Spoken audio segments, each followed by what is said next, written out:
the Canon RF 24-105 F2.8, which is the new from Canon RF lens. It's a great lens for events, especially for wedding. So how about for Sony? Hello guys, so for today's vlog, if you are looking for a great events lens, like for wedding, birthday, or any kinds of events, if you're looking for a similar with the RF 24-105 F2.8, but for Sony mount, yes guys, we have already here the Sigma 28-105mm F2.8 DGDN. Yan. It's already available here in AAB World. So, on today's vlog, we will unbox, check, and test the lens and see the quality of the lens. I'm gonna show you some sample photos of this lens. Again, the Sigma 28-105 DGDN F2.8 have already two mount, which is L mount, like Panasonic and Sigma L, and Sony E mount. So you can use for Sony. Now we have here a Sony E mount. So this lens is a constant 2.8 aperture across a versatile from 28mm up to 105mm zoom, still 2.8.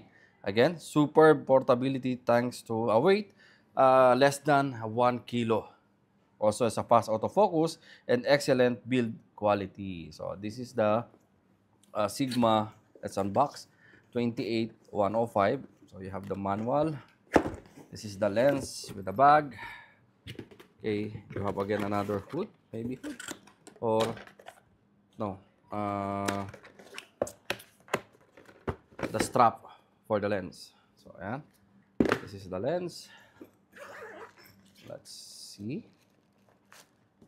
And yeah, if you compare for Canon RF 24-105, this is smaller and not compact, but yeah, it's smaller than the Canon 24-105.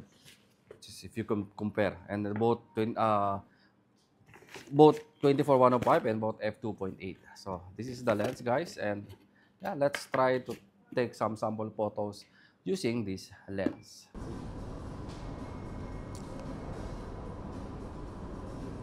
Wow.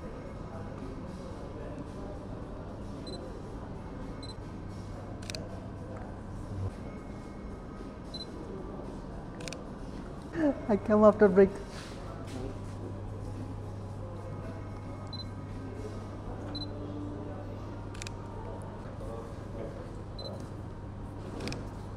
One oh five. 105, huh? Sigma. Nice. Nice. Yes, sir? No, you want to lower.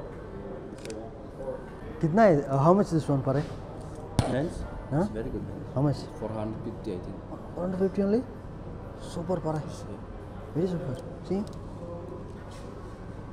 It's very good lens.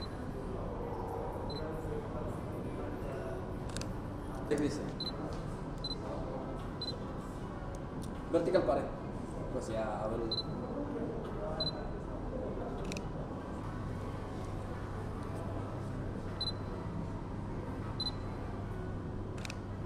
Then I'll buy this lens. Wait,